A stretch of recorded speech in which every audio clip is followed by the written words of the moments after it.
Bom dia a todos. Hoje é dia 17 de outubro de 2019 e vamos dar início à nossa aula 3 do nosso módulo Obrigações. Então, vamos continuar aí com os exercícios. Estamos a tratar do livro 1, Direito das Obrigações, o primeiro livro da parte especial. Então, nós estamos vendo aí os títulos, né? Primeiro título, modalidades. Aí, Mário, vou pedir para você ter em mãos aí o seu Código Civil, o título 2, a transmissão, o título 3, o adimplemento, o título 4, o inadimplemento, né? Então, essas duas aulas aí já falamos bastante, mas vamos continuar tratando desses assuntos, né? Esse nosso curso, esse módulo específico, nós vamos ter 6 aulas, então, hoje também vamos ter uma aula à noite, amanhã uma aula de manhã, 4, 5, e na segunda-feira vamos ter uma outra aula de manhã também. Então, aí vamos ter 6 aulas. Importante, Mário, que você tenha em mente a estrutura. Eu vou mandar esse quadro para você, esses dois aqui que eu tenho. Eu quero que você, de alguma forma, faça esse esquema aí numa cartolina, porque esse vai ajudar demais. Vou mandar esse aqui para você.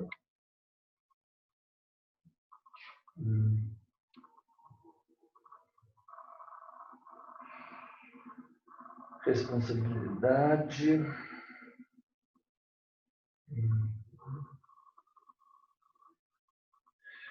Ó, vamos ver se vai ficar bom. Isso aqui, Mário, está numa cartolina, tá? Vou mandar aí para você. Eu acho isso ótimo. Quando eu tenho essa estrutura do curso e o índice, né? Olha só, você vai abrir esse arquivo PDF e você vai entender. É uma cartolina, ela está aqui. Eu vou mandar um outro também. Você só abstrair um pouco aí a cartolina, porque ela já está bem usada, eu fico tirando da parede, voltando com ela.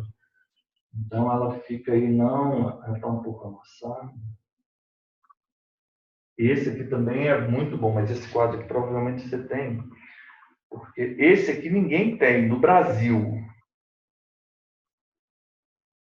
Esse quadro é ótimo. Eu levei um tempo, 2 anos para criar esse quadro. Então, vamos lá. Assim. Esse também você vai agora. Esse segundo.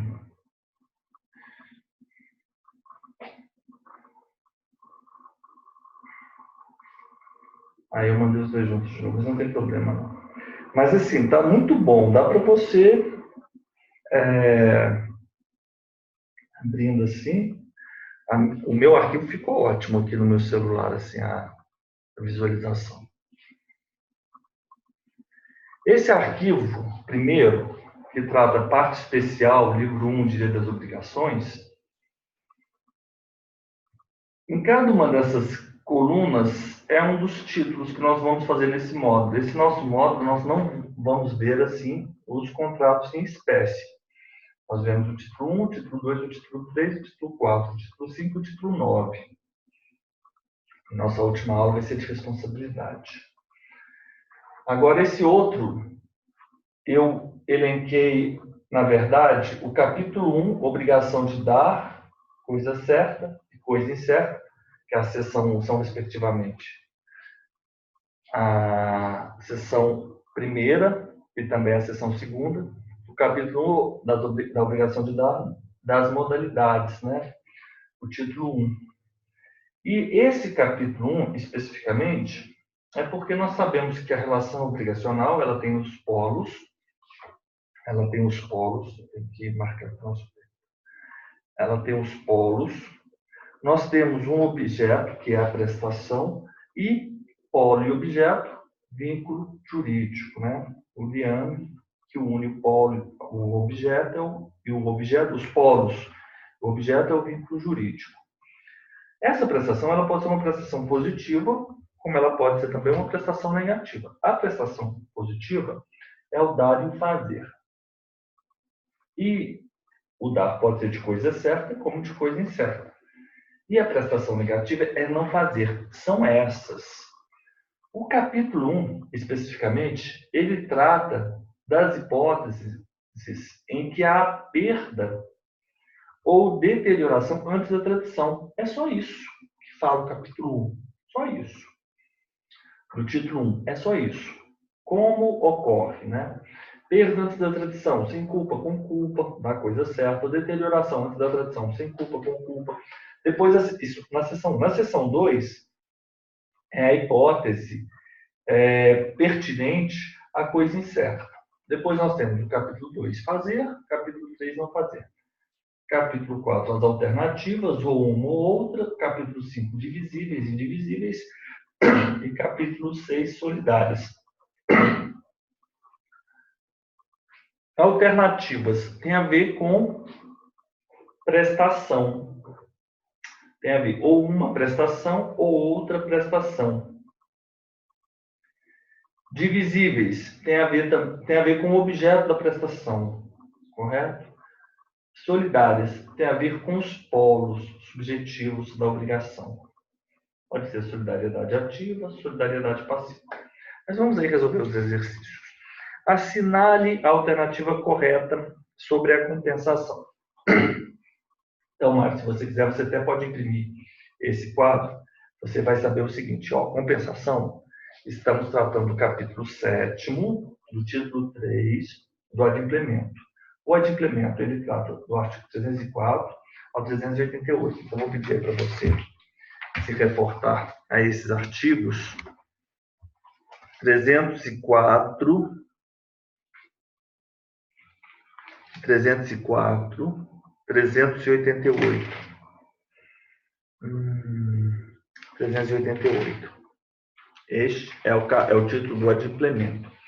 A compensação é especificamente o 7º, capítulo 7º, da compensação. 368. Se duas pessoas forem ao mesmo tempo credor e devedor uma da outra, as duas obrigações extinguem-se até onde se compensarem. Okay? A compensação efetua-se entre dívidas líquidas vencidas e de coisas fungíveis. Embora sejam do mesmo gênero as coisas fungíveis, objeto das duas prestações, não se compensarão verificando-se que diferem na qualidade, quando especificada no contrato. O devedor somente pode compensar com o credor o que este lhe dever, mas ao fiador pode compensar sua dívida com a do seu credor afiançado. O devedor somente pode compensar com o credor que este lhe dever, mas o fiador pode compensar a sua dívida com a de seu credor ao afiançado. Essa é a hipótese do fiador do aluguel.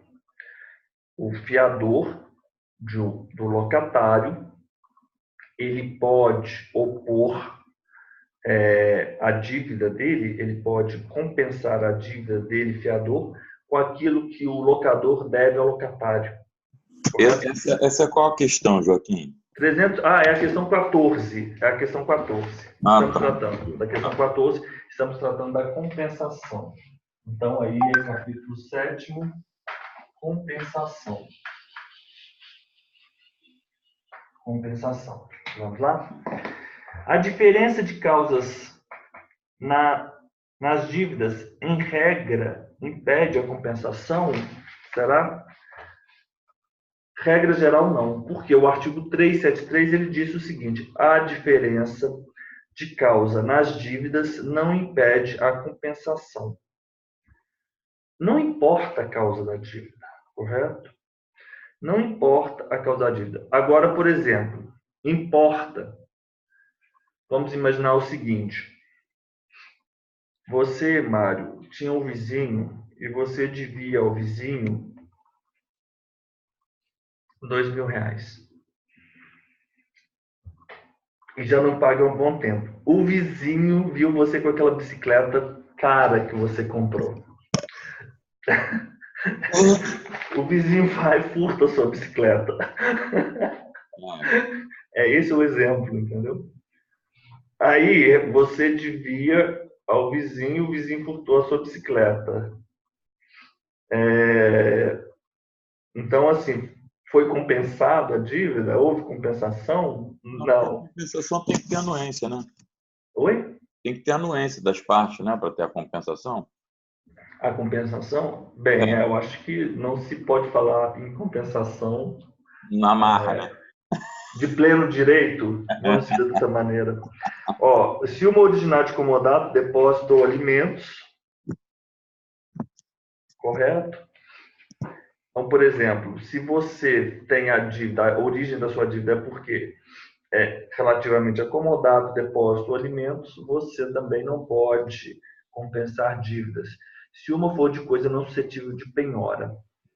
Então, regra geral, 373, regra geral, a diferença de causa nas dívidas não impede a compensação. Então, 373, regra geral, não impede diferença causas, compensação. Inciso 1, 2, 3. Vai impedir, nas hipóteses, se uma for de coisa não suscetível de penhora, coisa não suscetível de penhora, comodato, depósito, alimentos, depósito, alimentos, e esbulho, furto e o roubo. Eu vou aqui, onde está o meu livrinho da Dieta Mônica? Vamos dar uma olhada aqui. Se você tiver com volume único, vamos tratar aqui, vamos ver a compensação, ver se temos algum exemplo melhor. Compensação, dos contratos, não, extensão dos contratos, clientes, teoria geral de responsabilidade, subjetivo. Nós estamos do adimplemento, né? Do adimplemento. 364. Vamos lá ver. Compensação. Ela simplesmente nas três hipóteses. A causa geradora da dívida não interessa e nem pode afastar a aplicação da compensação. Se provier de esbulho, furto ou roubo, isto é, em razão de ordem pública e da moral, de certo que atos ilícitos não podem ser submetidos à compensação. Ela só fala isso. Se uma originário de comodato, depósito ou alimentos. No caso de comodato e depósito, porque esse contrato tem por objeto bens infungíveis, né? E a compensação, ela tem que ser obrigatoriamente de bens fungíveis. A compensação só de coisas fungíveis. Então, isso é importante. Fungíveis. Às vezes a gente... Coisas fungíveis. Coisas fungíveis. O comodato e depósito é porque são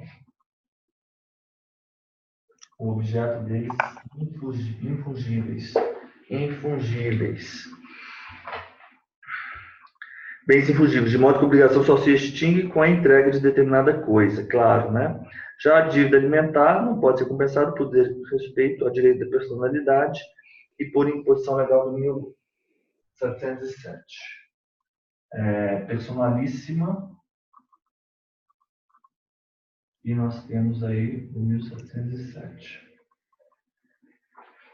Vai tratar dos alimentos. Se uma for de coisa não suscetível a penhora, se admitíssemos a compensação de bens impenhoráveis, né, estaríamos dando asa à possibilidade de burlar a impenhorabilidade incidente sobre o bem. Né? Então, essa é uma boa justificativa.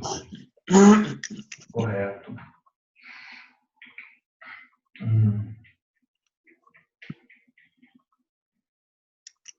Se você me emprestou a sua casa, então eu sou o comodatário. Sou o comodatário. Você é o proprietário do imóvel. Sou o comodatário. Mas você me deve 10 mil. Eu não posso dizer, não vou lhe devolver a casa, afinal de contas você me deve. Vamos compensar a nossa dívida. Por exemplo, o exemplo hipotético, às vezes você poderia dizer, você me deve 30 mil, correto? Se eu sou depositário, sou responsável por um determinado veículo seu. Não, veículo não é um bom exemplo, não. Um outro exemplo, um depósito de coisa infungível. Pode ser, às vezes, um móvel infungível, pode ser, sim, um móvel infungível. Sou depositário de um móvel infungível.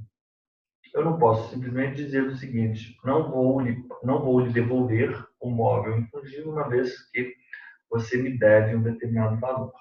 Correto? Então, são essas as situações. B. É nula a cláusula contratual que exclua a possibilidade de compensação? Não haverá compensação quando as partes, por mútuo acordo, a excluírem ou no caso de renúncia prévia de uma delas. É nula a cláusula contratual que exclua a possibilidade? Não, ela é válida. 375. Então vamos colocar aqui o 375. Compensação. Ocorrerá compensação. Em quais situações a compensação? As partes a excluem ou renúncia prévia. Não haverá compensação. Partes a excluem, renúncia prévia. Ok.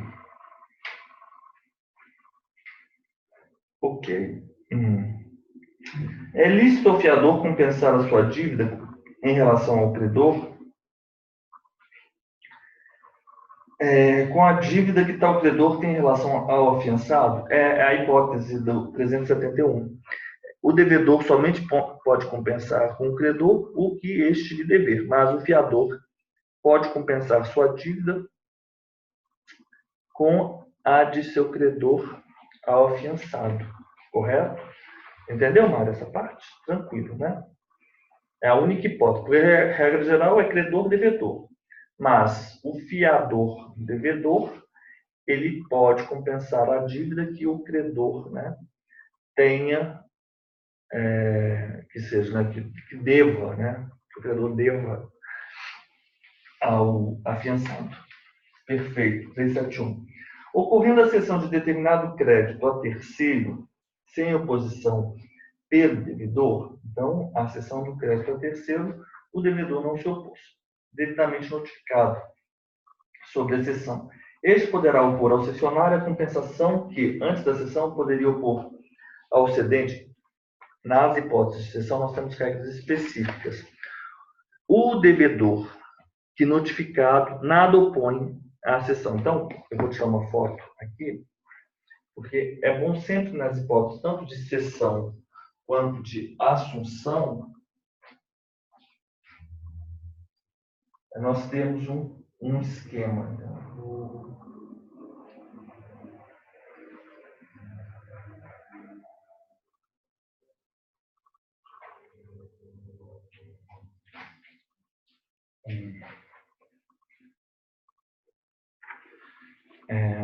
A cessão de crédito e a assunção de dívida, elas são pertinentes ao título 2, transmissão. Ok. Vamos lá falar especificamente sobre a hipótese de cessão.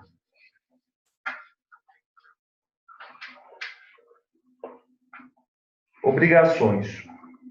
Sempre, toda a parte de obrigação, você tem que ter em mente o seguinte.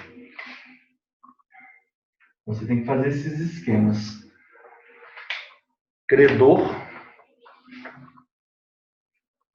devedor.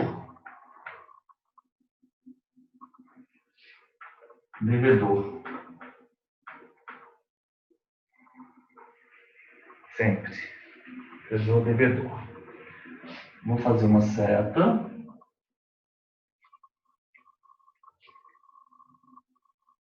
O objeto é a prestação. Tudo bem. Se eu cedi o crédito, eu tinha o direito a receber, correto? Eu vou ceder o crédito. E aí, você tem que sempre ter em mente os nomes corretos dos polos, porque senão não dá para entender. Se eu cedi o crédito, eu sou o cedente, correto? Pode parecer óbvio isso, mas nós não temos um esquema bem feito aí, visual, a gente fica pensando, fica vago e muito abstrato. E essa outra pessoa que recebe o crédito é o cessionário. É o cessionário, correto?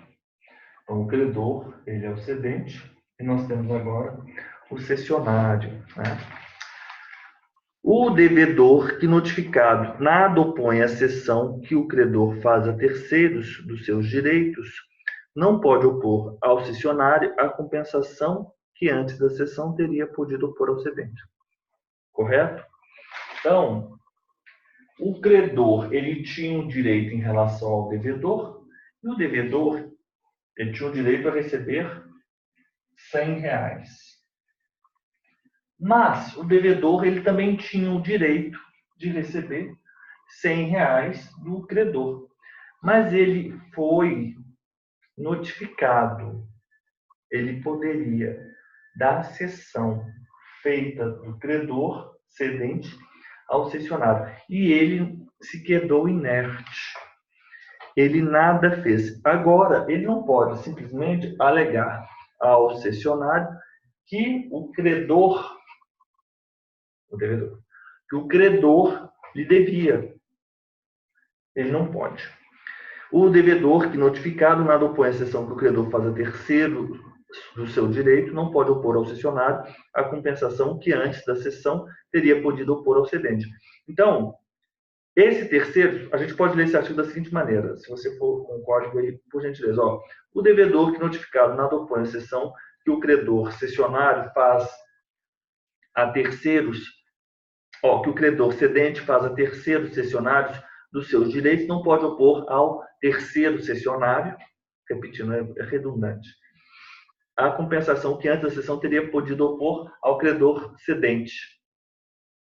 Se, porém, a cessão lhe não tiver sido notificada, poderá opor ao cessionário a compensação do crédito que antes tinha contra o cedente. Tudo bem. Então, a letra D. Ocorrendo a cessão de determinado crédito a terceiro sem oposição pelo devedor devidamente notificado sobre a cessão, este poderá opor ao cessionário a compensação que antes da cessão poderia... Não. Nessa hipótese, não. Se ele é notificado e ele não nada opõe, ele não pode opor depois, posteriormente, a notificação. Isso é falso. Encontra a óbice no artigo 377. Assunção.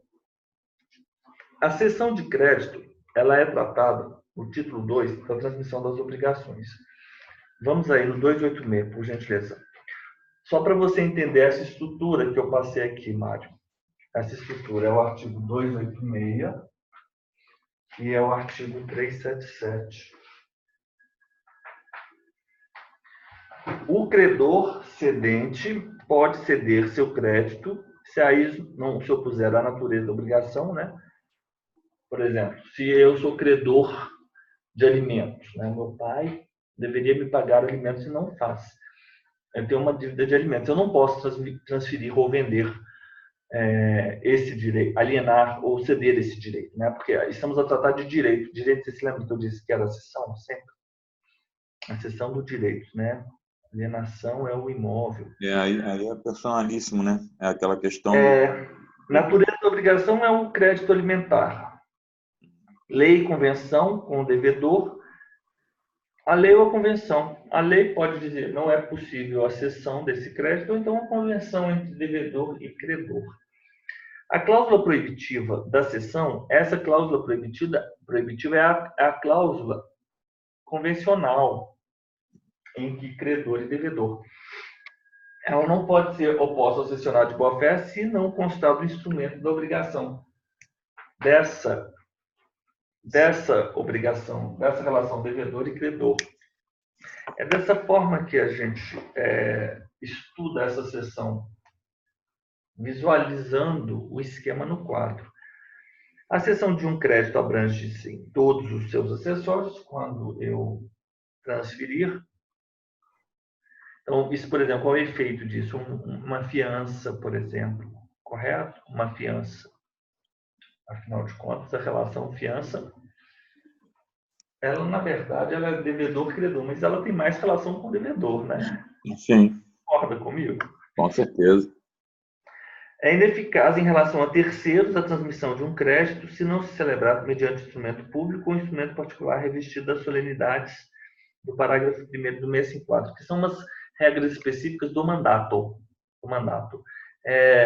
Local, data, é bem simples. É instrumento público ou então particular, obedecendo-se às disposições específicas do mandato. O cessionário do crédito hipotecário. Quem é o cessionário do crédito? Esse credor ele tinha a receber do devedor, correto? E esse direito dele era garantido por uma hipoteca. Obviamente, um bem de um devedor ou de uma outra pessoa. Mas esse direito dele a receber, essa obrigação dele com o devedor, o adimplemento dessa obrigação era garantido por um direito real de garantia, por uma hipoteca. Só que agora não é mais o credor, agora é o cessionário que tem aquele direito. Mas a hipoteca continua. A hipoteca continua garantindo a obrigação. Só que você vai promover a averbação, né? Lá na matrícula do imóvel, porque aquele imóvel ofertado, dado em hipoteca, na matrícula dele consta um registro, né? Um ato, um registro. Aí, posteriormente, com essa sessão, o cessionário averba na matrícula do imóvel logo após o registro, né? daquela hipoteca na matrícula do imóvel no cartório do RI. Ele averba a cessão, né? No registro do imóvel, dizendo que agora o credor não é mais o cedente, agora ele é o credor. O cessionário é o novo credor. A cessão do crédito ela não tem eficácia, isso tem relação com o que nós acabamos de ler no 377. Em relação ao devedor, senão quando a este notificado. Então, o credor ele deve notificar o devedor da cessão. Mas por notificado se tem o devedor que, em escrito público ou particular, se declarou ciente da cessão. Tudo bem. Ela tem que ser notificada, mas se ele se declarou que ele conhecia, que ele estava ciente,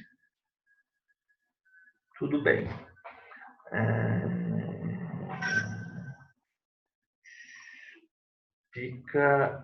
O 292 também é interessante. Várias sessões do mesmo crédito prevalece a que se completar com a tradição do título do crédito cedido, 291, e 292 é interessante, porque nós fizemos um exercício aqui atrás sobre esse 292. E tem uma teoria, o nome dessa teoria por trás. Eu vou ler o artigo e você vai me falar o nome dessa teoria.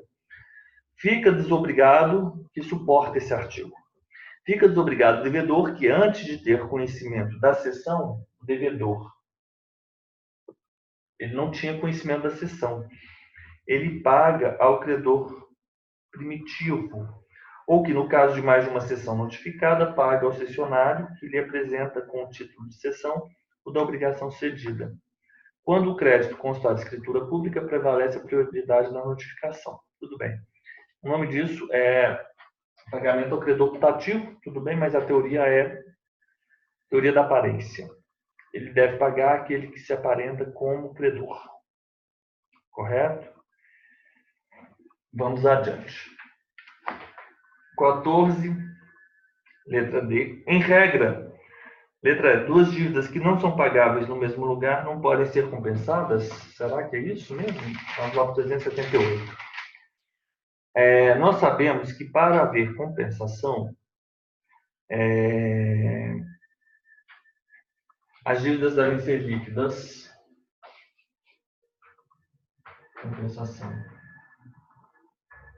As dívidas elas devem ser líquidas, vencidas e de coisas fungíveis. Líquidas,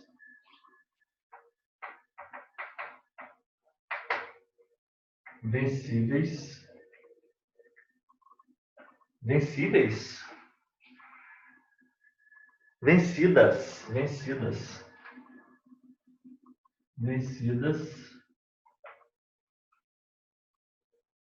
coisas fungíveis.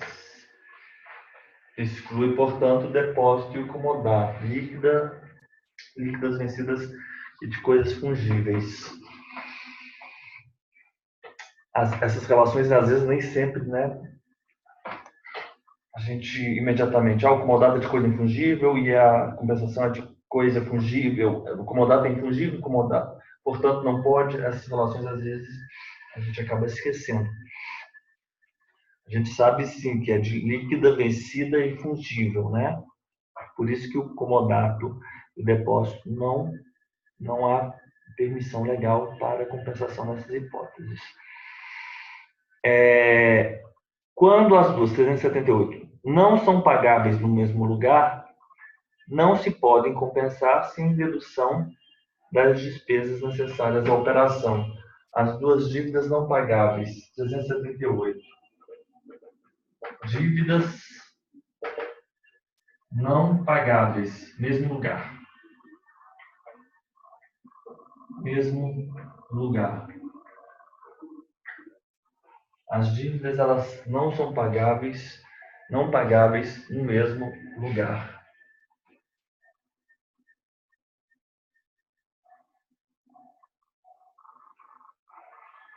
Dívidas não pagáveis, mesmo lugar. São compensáveis? Sim. São compensáveis. Sim. São compensáveis.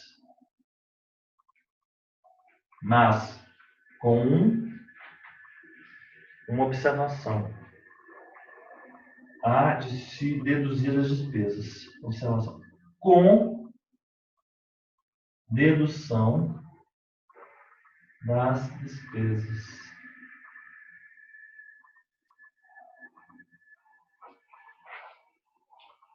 E ele diz, em regra, duas dívidas que não são pagáveis no mesmo lugar não podem ser compensadas? Não podem ser compensadas, sim.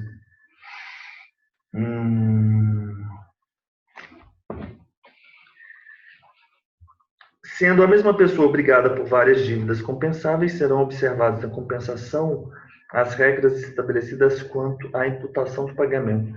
Essa palavra, imputação do pagamento, eu não sou muito afeito a essa palavra. Sabe por quê? Porque tem uma palavra melhor que essa. A palavra indicação. Às vezes, quando a gente substitui uma palavra por um sinônimo, muda muito. Imputação não é tão óbvio essa palavra. Mas, na verdade, indicação é melhor. Se você tem vários débitos compensáveis, você vai utilizar as regras da imputação.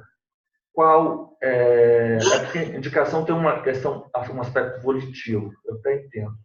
A imputação diz respeito à indicação, à escolha de qual o débito será, qual dívida será compensada.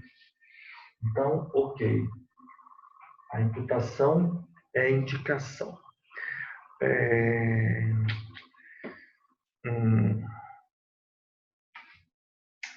Vamos voltando aqui na compensação. Olha só, você sabe o que eu fiz ontem?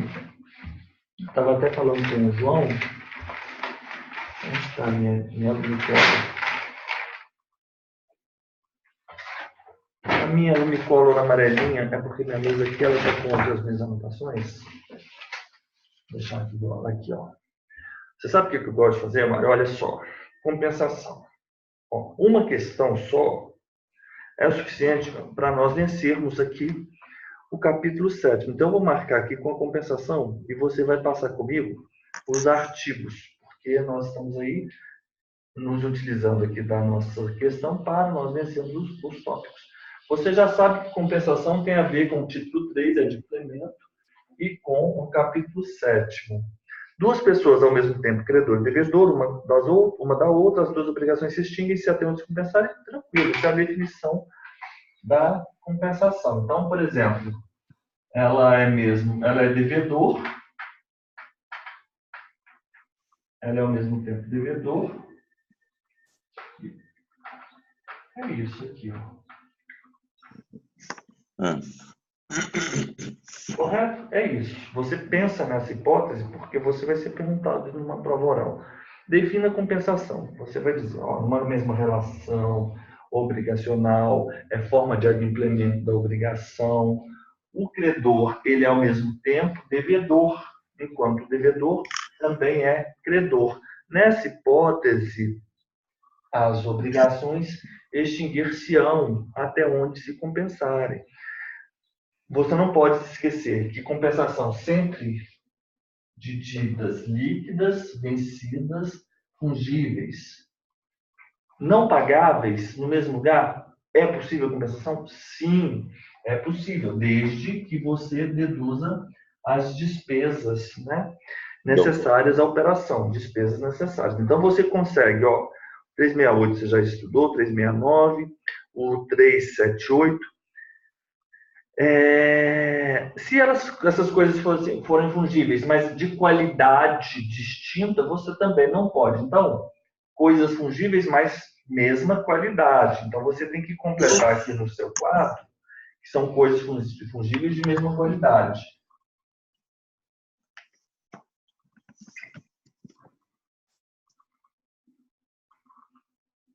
Mesma qualidade. Saca de café, por exemplo.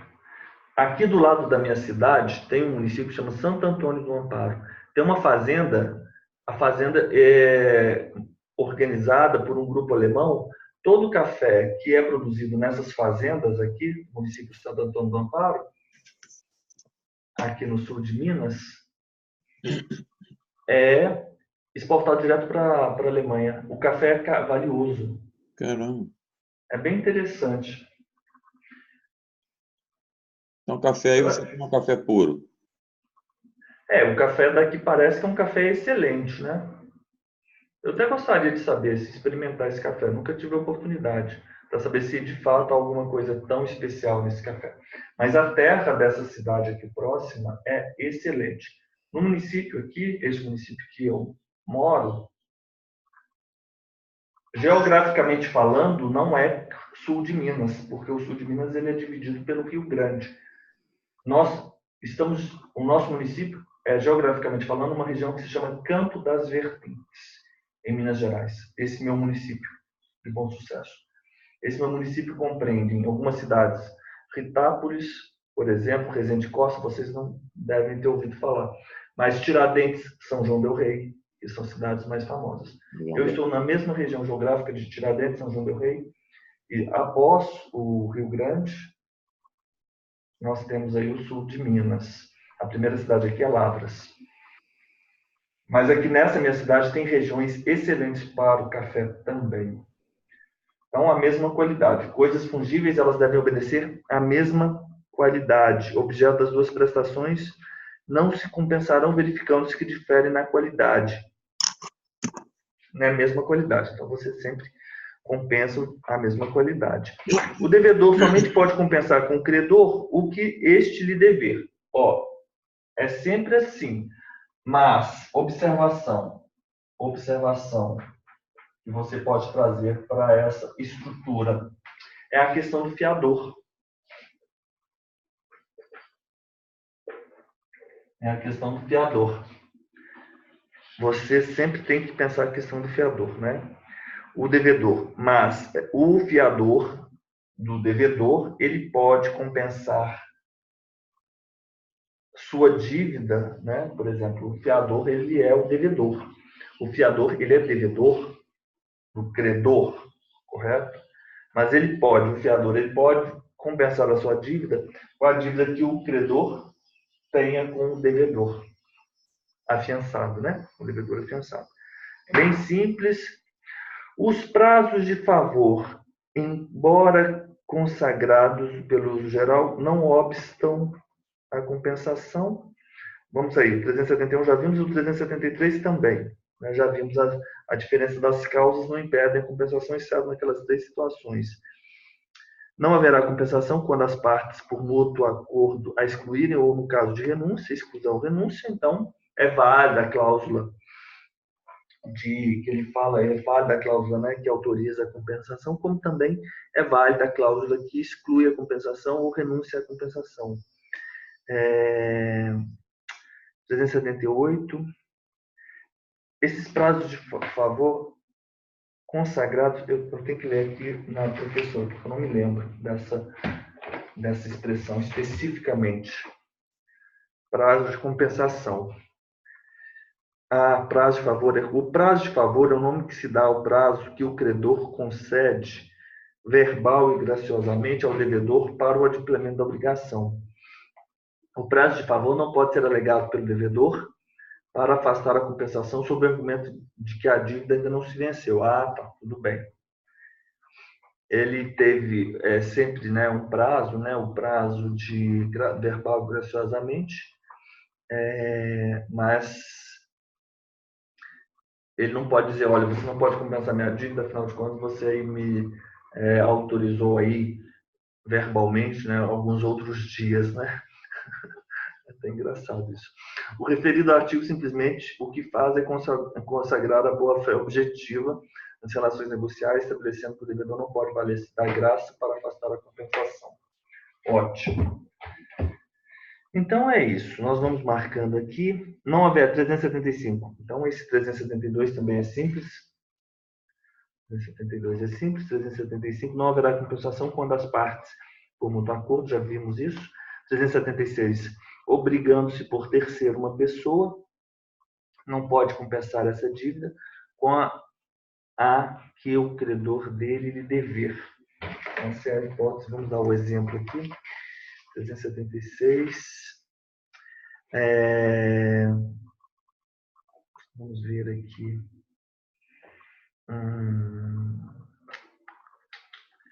Não se admite a compensação em prejuízo de terceiros. Essa regra alcançar a hipótese em que suponhamos, essa é a outra do artigo. Mas vamos dar uma olhada nesse específico. Devedor João, o João, devedor João, se torne credor do Carlos. Eu fiz esse exemplo uma vez aqui no nosso curso. Somente depois que um terceiro Carlos já tenha penhorado o crédito que Manuel tem em relação a João. Correto. Então, por exemplo, esse aqui, por exemplo, é o João. Esse é Carlos e Manuel. Manuel tem penhorado, ele usa a palavra penhorado.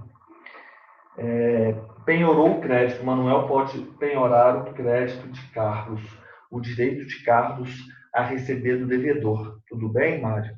Ele pode penhorar o direito a receber. Após essa penhora, não pode se dizer que o João, que se tornou posteriormente a essa penhora, credor do Carlos, ele não pode compensar, porque afinal de contas esse direito já se encontra protegido em favor de Manuel. É isso. Sendo a mesma pessoa, não se admite a compensação em prejuízo de direito de terceiro. O devedor, que se torna credor de seu credor, depois de penhorado o crédito deste, não pode opor ao exequente a compensação de que contra o próprio credor disporia. É isso, é exatamente esse caso. É bem simples, mas esse artigo é um artigo bem confuso. Mas ele é bem simples. O 377 já vimos. E o 376, obrigando-se por terceiro uma pessoa. Vamos ver o 378. Ela diz a professora que é essencial que as dívidas do 376, essencial que as dívidas que darão asa à compensação sejam do mesmo credor e do mesmo devedor.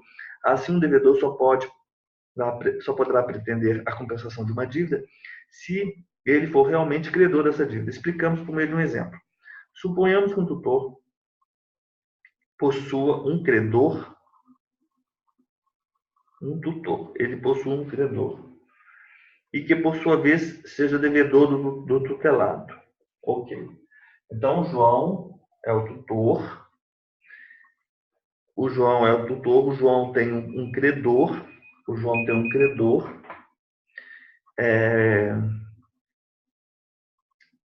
O João tem um credor, mas ele é...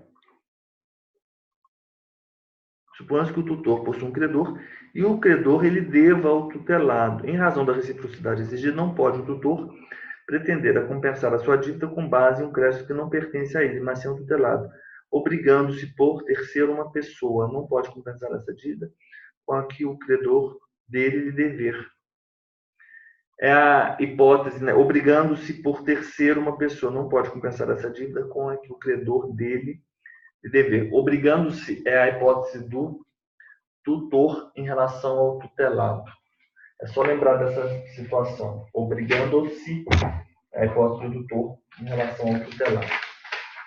Mário, vamos fazer o nosso intervalo de 5 minutos e a gente já volta. Vamos aqui para a nossa gravação. Ok. 14. Assinar a alternativa correta sobre a mora no contexto do inadimplemento. Então, aí, você tem que ter em mente esse quadro com as colunas. Título 4, inadimplemento. Nós temos disposições gerais, nós temos o capítulo 2, mora, capítulo 3, perdas e danos, capítulo 4, juros legais, 5, cláusula penal, 6, arras ou sinal. Então, eu vou tirar uma foto.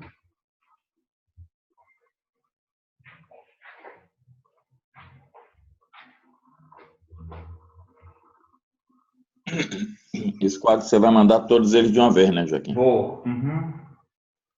Você já quer receber agora? Não, é porque Eu posso mandar também. se quiser mandar não tem problema, que aí eu já vou imprimindo. Ótimo. Então, bom. Vou te ligar aqui. Peraí.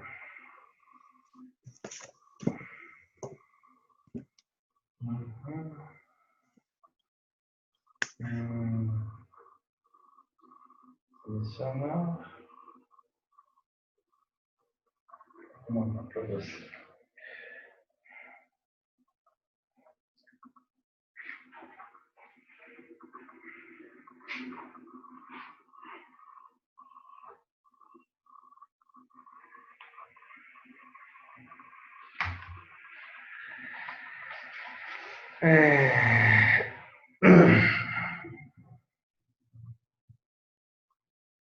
Deixa eu ver se eu mandei o outro. Anterior. Recebeu?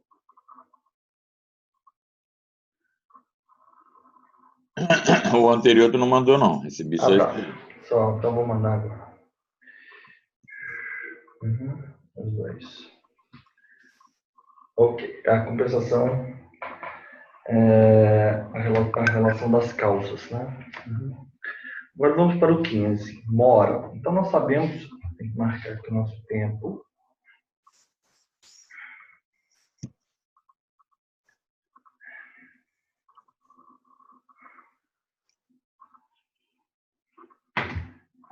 Vamos lá.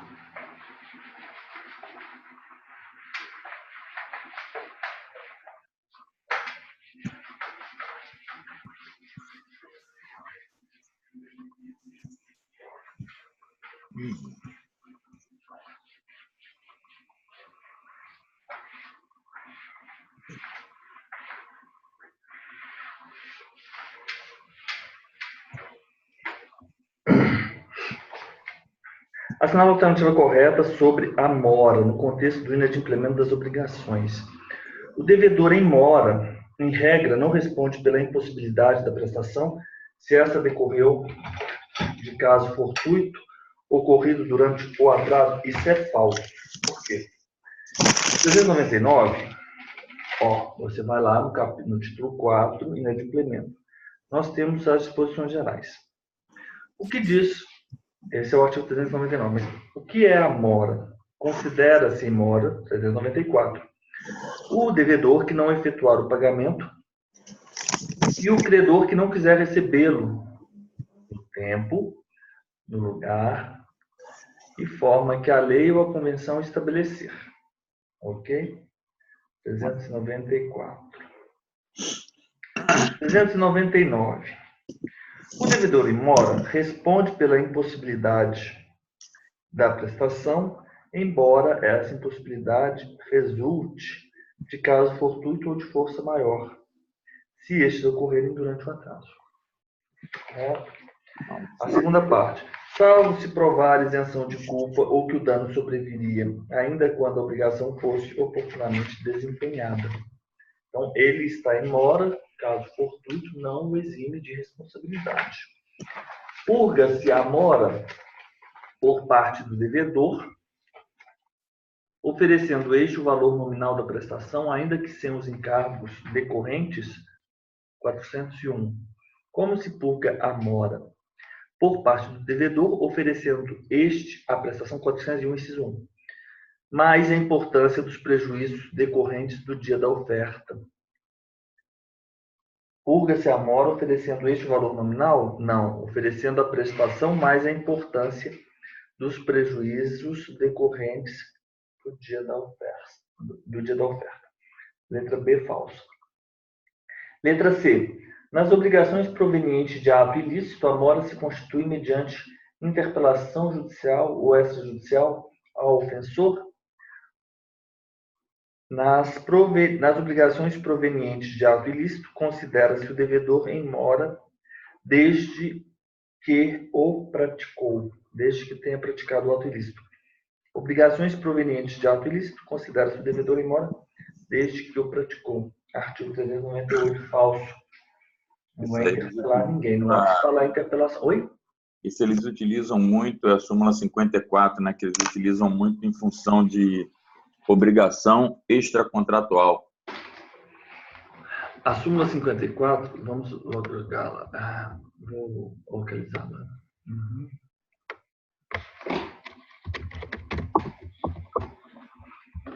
Se eu não me engano, é que vai falar sobre juros, né? Que conta da data do evento. Os juros moratórios fluem a partir do evento danoso em caso de responsabilidade extracontratual.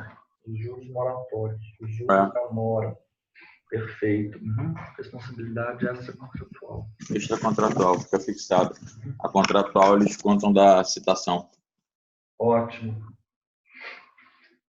Não havendo termo para cumprimento da obrigação, a mora se constitui exclusivamente pela via judicial. Isso é falso. O inadimplemento da obrigação 397. Positiva e líquida, no seu termo, constitui de pleno direito em mora o devedor. Não havendo termo, a mora se constitui mediante interpelação judicial ou extrajudicial. O inadimplemento da obrigação positiva e líquida, no seu termo, constitui de pleno direito em mora o devedor. E não havendo termo, a mora se constitui mediante interpelação judicial ou extrajudicial. O ofensor.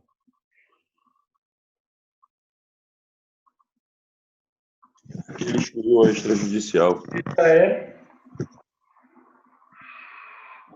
O inadimplemento da obrigação positiva e líquida, no seu termo, constitui de pleno direito em modo devedor. Sim, 397. O inadimplemento da obrigação positiva e líquida, no seu termo, constitui de pleno direito em modo devedor. 397, parágrafo único. Não havendo termo, a mora se constitui mediante interpelação judicial ou extrajudicial. Ok. Vamos agora para a questão da solidariedade. A solidariedade ela pode ser ativa ou passiva, mas não se identifica com a indivisibilidade, pois.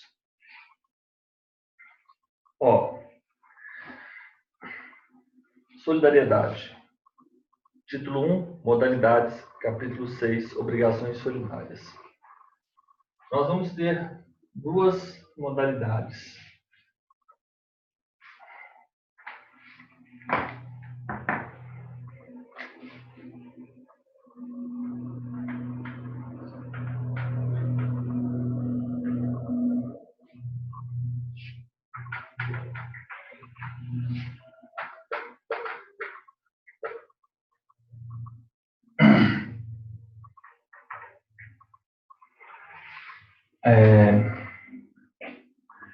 A solidariedade, ela ocorre quando, em uma mesma obrigação, nós temos credor 1, credor 2, credor 3.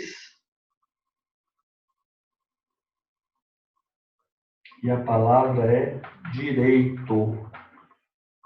Com direito. Ou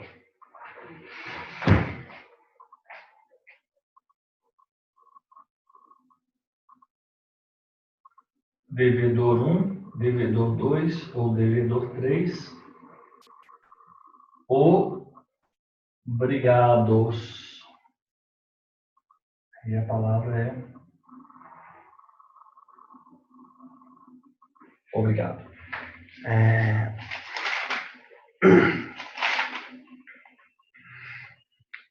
264. A solidariedade quando na mesma obrigação nós temos mais de um credor. Mais de um credor. Cada um com direito à dívida toda. Cada um com direito. Então, obrigações solidárias. Solidariedade ativa.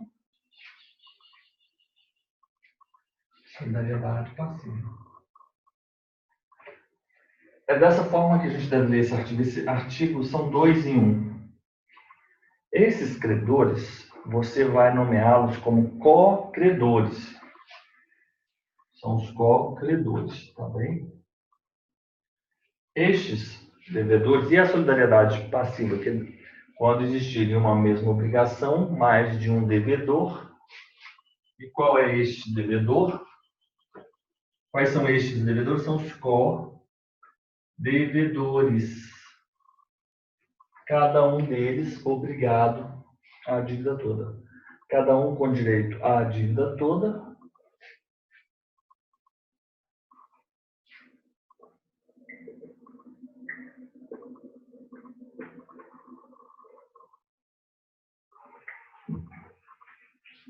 Solidariedade ativa. Então, mais de um.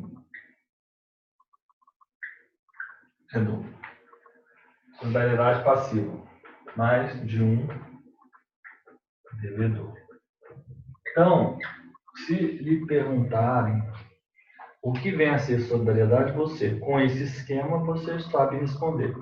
E isso você está a dizer ipsis literis, né? Não ipsis literis, né?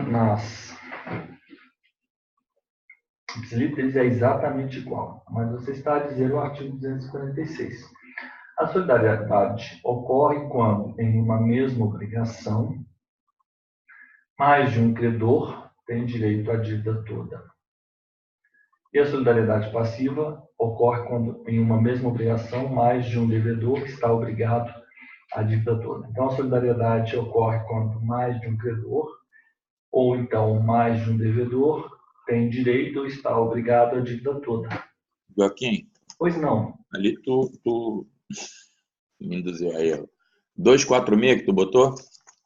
É 264. Ah, é 264. É, exato. Obrigado.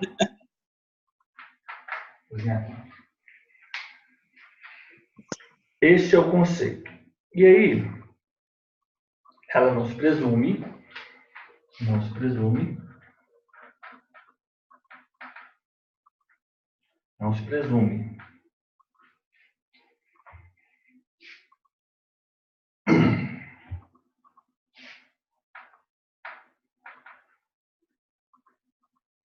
ou é lei ou é vontade das partes. Lei, vontade, partes. Ou é lei ou é vontade das partes.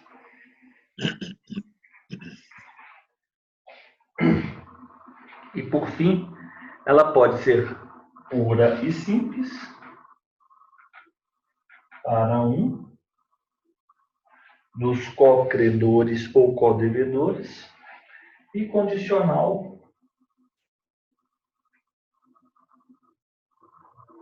a prazo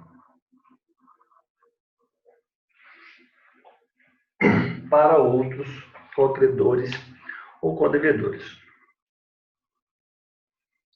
Agora, O que eu já vou... Ó, a solidariedade ativa, Mário, vai seguindo aí que vamos fazer esse estudo da solidariedade ativa. A solidariedade ativa, ela é simples demais. Só temos 2 artigos da solidariedade passiva aqui. A gente precisa nos deter com um pouco mais de atenção. Mas vamos seguindo aqui o 267 e você, com esse esquema, você vai acompanhando.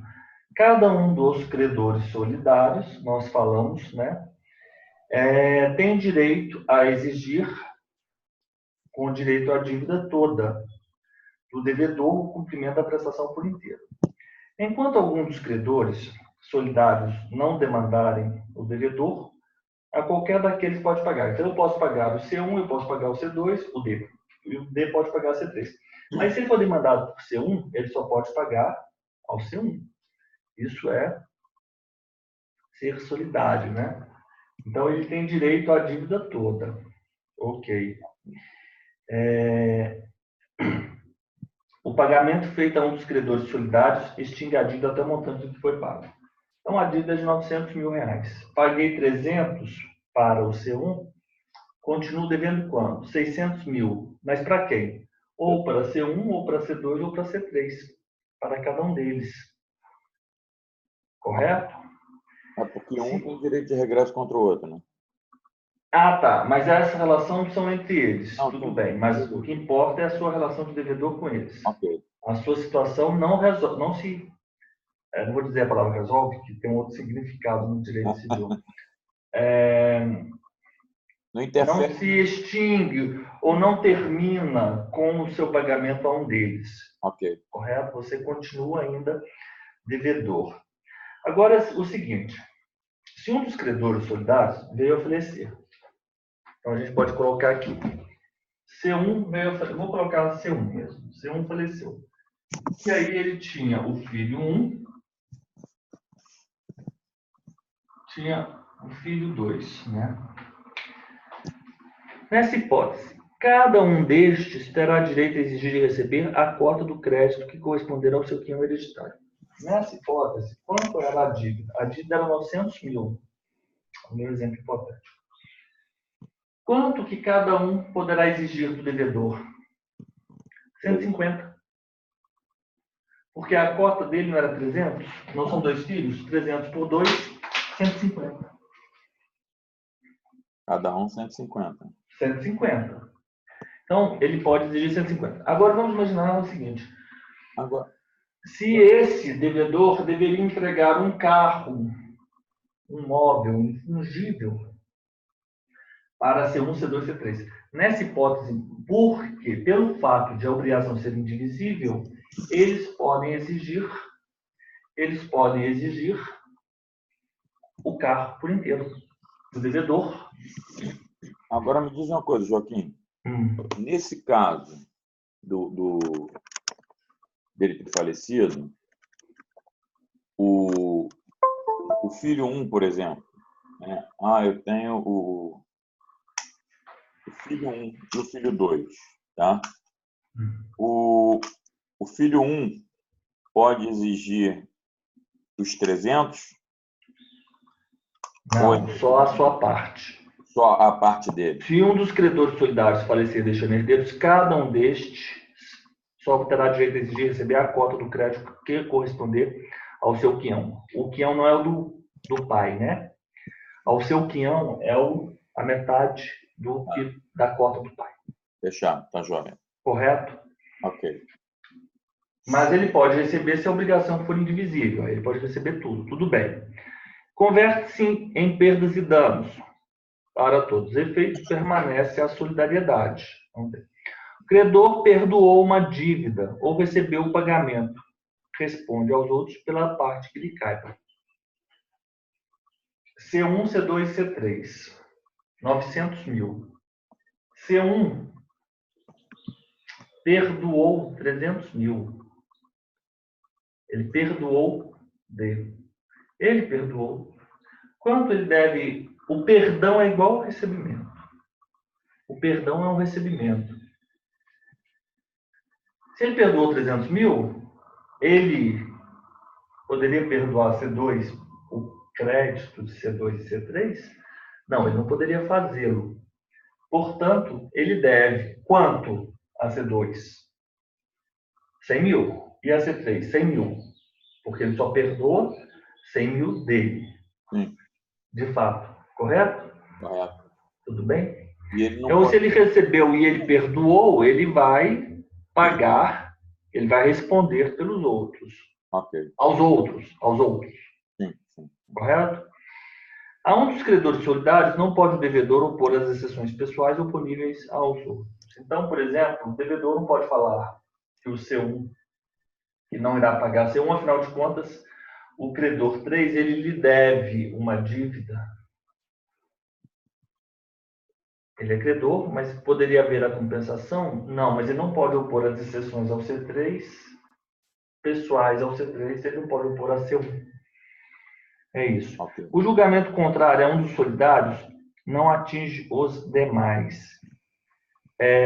O julgamento que é contrário a C1 é favorável a D. Por exemplo, o reconhecimento de um prazo de prescrição. Mas, na verdade, o outro exemplo é melhor. O que prejudica o julgamento contrário a um dos credores solidários não atinge os demais credores solidários. Mas o julgamento favorável, por exemplo, C1 consegue vislumbrar ou consegue a interrupção da prescrição. Se ele tem um direito e a prescrição é interrompida, a interrupção da prescrição lhe favorece e prejudica dele, correto? Nessa hipótese, C2 e C3 também são beneficiados. Agora, a primeira parte do 273, deixa eu ver aqui uma hipótese em que o julgamento contrário a um credor solidário. Porque a prescrição, o reconhecimento da prescrição prejudica a todos, né? Eu só quero ver aqui renúncia, remissão. Você está querendo pegar exemplo de quê? Do 274? Da primeira parte de 274, julgamento contrário a um dos solidários. Você tem em mente? Não atinge os demais? Eu entendo que seria um dos credores demanda contra o devedor, uma suposição, demanda contra o devedor de uma forma incorreta. Tá. Tem um exemplo aqui que é citado, inclusive, pela professora, mas é um exemplo trazido. Esse é o 274, né? Do professor Didier Júnior. Explana da seguinte forma. Se um dos credores vai a juízo e perde qualquer que seja o motivo, essa decisão ela não tem eficácia em relação aos demais credores. Simples assim. O julgamento contrário a um dos credores não atinge os demais. Se o credor vai ao juízo e ganha, essa decisão beneficia os demais credores, salvo se o devedor tiver exceção pessoal que possa ser oposta ao outro credor não participando do processo, pois em relação àquele que promoveu a demanda, o devedor nada mais pode opor. Simplesmente é isso que é trazido. Enfim. Simples assim? Pois então. Então, essa é a solidariedade ativa. A solidariedade passiva é essa hipótese aqui. Então, a solidariedade passiva também é bem simples, mas vamos passar por ela. O credor ele tem direito a exigir e receber de um ou de todos, total ou parcialmente, a dívida comum. Eu vou tirar uma foto aqui.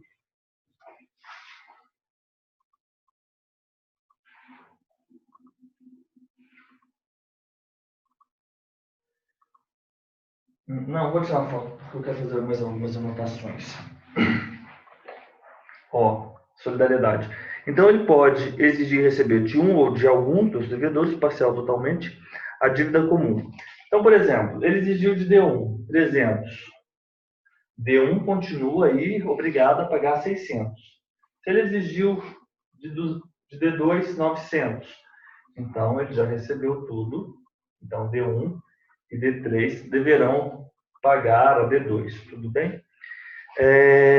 Todos os demais devedores continuam obrigados a solidariamente pelo gasto. Então, esse pagou 100, todos, inclusive ele.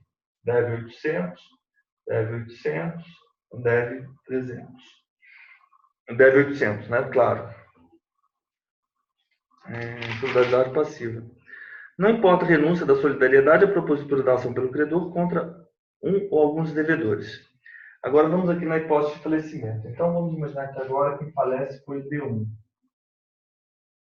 Quem falece foi o D1. Então o D1 faleceu, ele tinha o filho 1, o filho 2. Ele faleceu. Ele tinha, se um dos devedores solidários falecer, deixando herdeiros, nenhum desses herdeiros será obrigado a não pagar a cota que corresponder ao seu quem hereditário. Tudo bem, é a mesma coisa.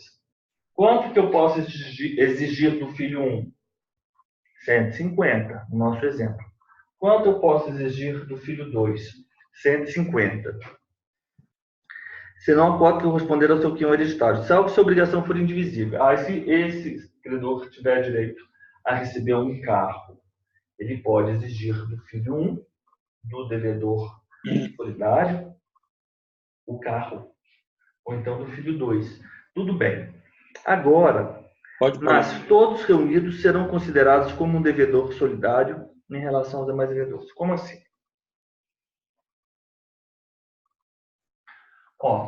Eu até marquei aqui, que eu vou ler. Essa é a regra. Essa regra. Vamos imaginar o seguinte, essa parte final desse artigo, que é o que é mais difícil na solidariedade passiva. Então, aprendido que a regra é que cada um dos herdeiros do falecido se responsabiliza apenas pelo seu quinhão hereditário, importa lembrar que toda vez que houver o pagamento realizado por outro devedor, quando este voltar contra os herdeiros, estes serão considerados como devedores solidários em relação aos demais devedores. Assim, vamos dar um exemplo. Então, é o mesmo exemplo. A, B e C, D1, D2 e D3, o valor devido é de 900 mil, A veio a falecer e deixou 12 herdeiros. O devedor C paga integralmente a dívida. O D3 pagou a dívida. Esse devedor se voltará contra o devedor B cobrando 300 e contra os herdeiros cobrando valor de 300 também. Isso porque os herdeiros do devedor falecido somente serão considerados como devedores solidários, serão considerados como solidários em relação aos demais devedores. Então é o seguinte, se este aqui pagou R$900,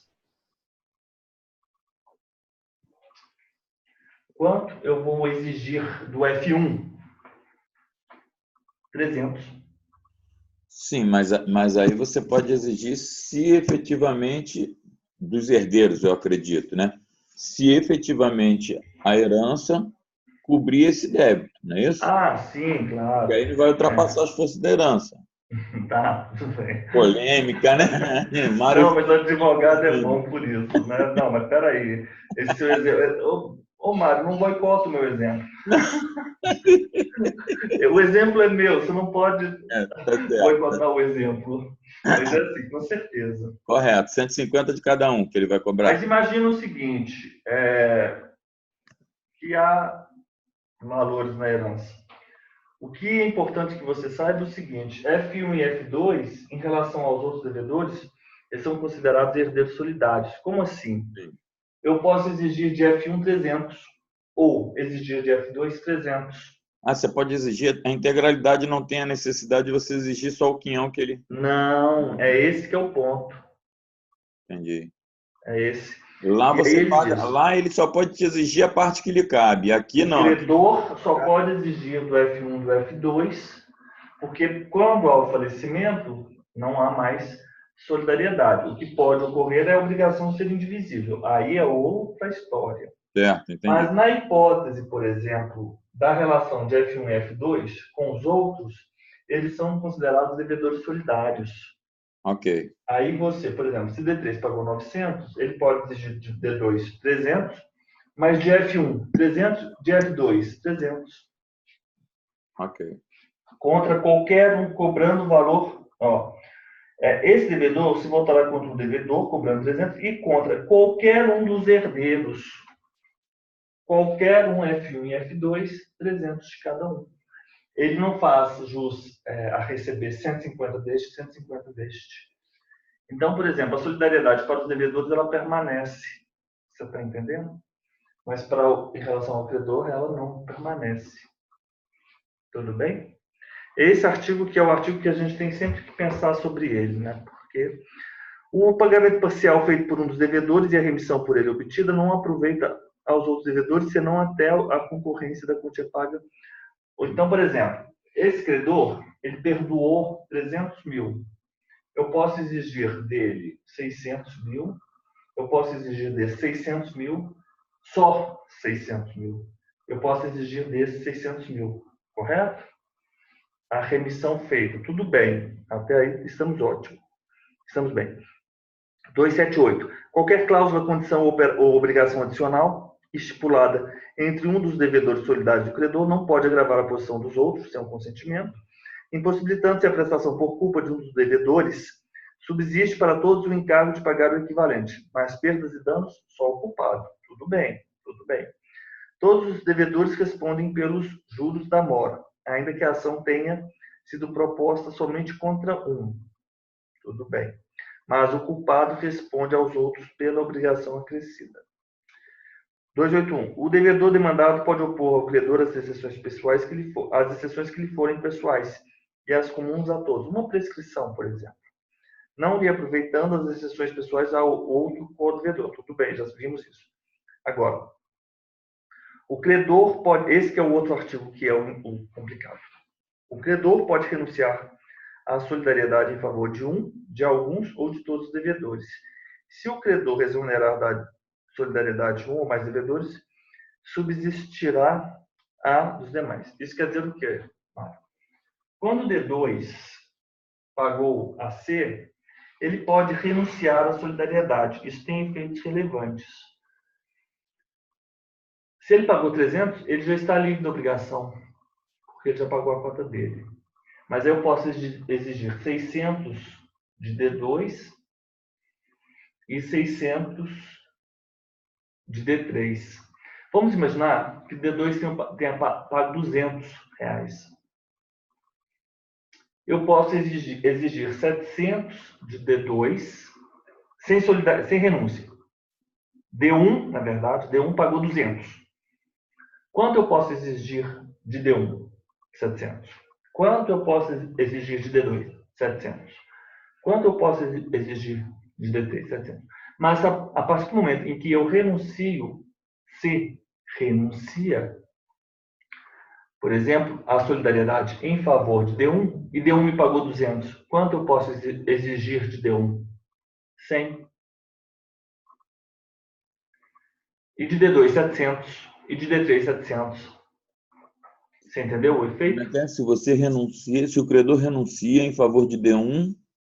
Então, o D1 vai responder só pela cota parte dele e não mais. Ah, sim. Ok. Aí ele deve ser solidário com a integralidade da dívida. Não é mais. Ele só vai pagar a cota parte dele. Ok.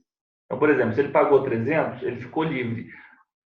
Mas se eu não renunciei à solidariedade, ele continua devedor de 600. Você está entendendo? Entendi. Tem um efeito relevante nessa renúncia da solidariedade. Isso é muito importante. Com certeza. Isso deve de cair em prova pra caramba. Caiu aqui, a gente já resolveu o exercício ontem. Então é isso que você tem que ter em mente. Renúncia da solidariedade é isso. São esses dois, né? Tem um enunciado 349, Mário, na quarta jornada de Direito Civil, mas ontem eu fiz um quadro com isso, na hora que você imprimiu o material na aula de ontem, você vai ter esse enunciado. Com a renúncia da solidariedade, quanto a apenas um dos devedores solidários, o credor só pode cobrar do beneficiado a sua cota da dívida, permanecendo a solidariedade quanto aos demais devedores, obviamente abatida do débito, a parte correspondente ao beneficiado pela renúncia, né? Uhum. A renúncia à solidariedade em favor de determinado devedor afasta a hipótese de seu chamamento ao processo. Então, não há que se falar em chamamento ao processo porque houve a renúncia. Enunciado 351.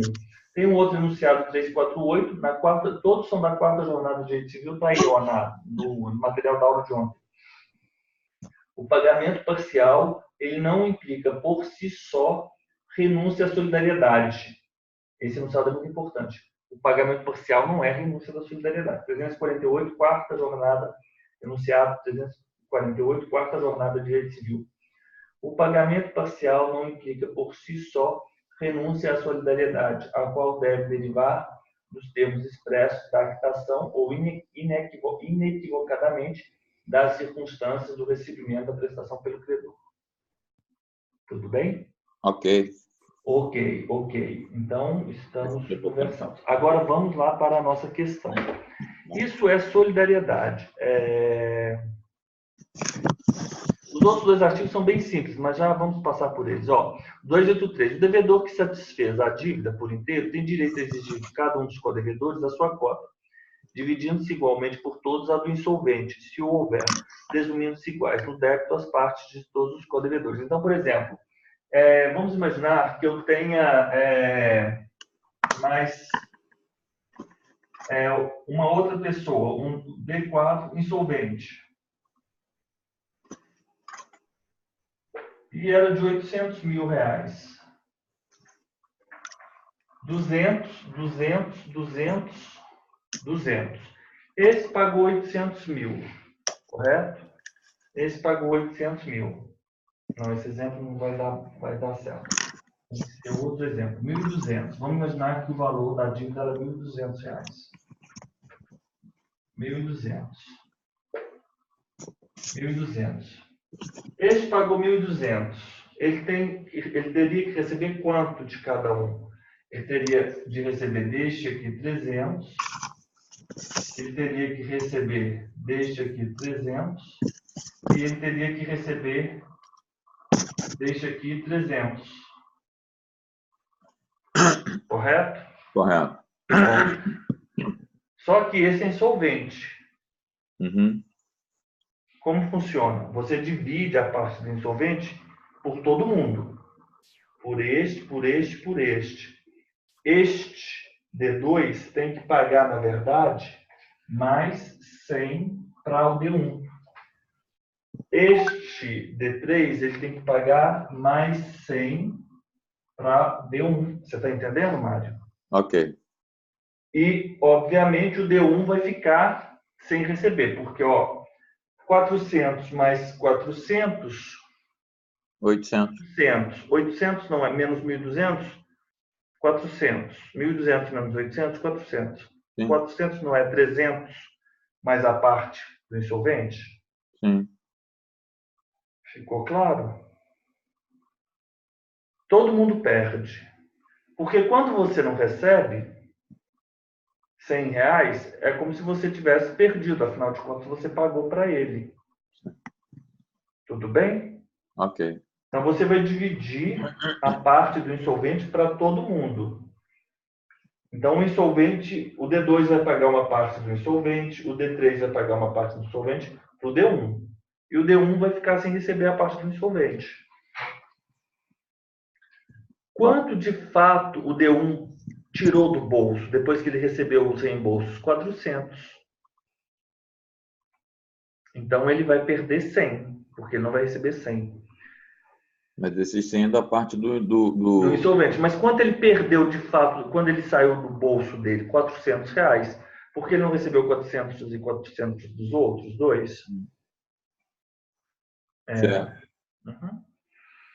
Então, é isso. No caso de rateio entre os codevedores, contribuirão também os exonerados da solidariedade pelo credor, pela parte que na obrigação incumbia ao insolvente. Você lembra daquela exoneração da solidariedade? Renúncia à solidariedade?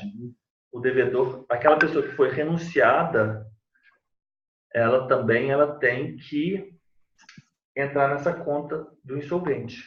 Correto? Okay. E, por fim, se a dívida solidária interessar exclusivamente a um dos devedores, responderá este por toda ela para com aquele que pagar. Ótimo. Agora vamos lá para a nossa questão da VUNESP, que é uma questão daquelas, juiz substituto.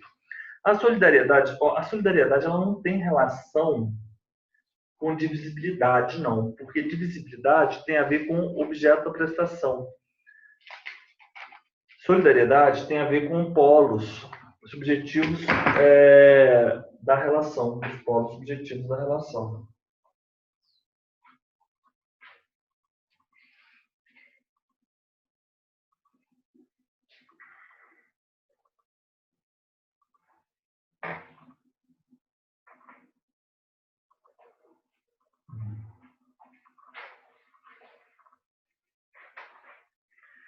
Vamos adiante.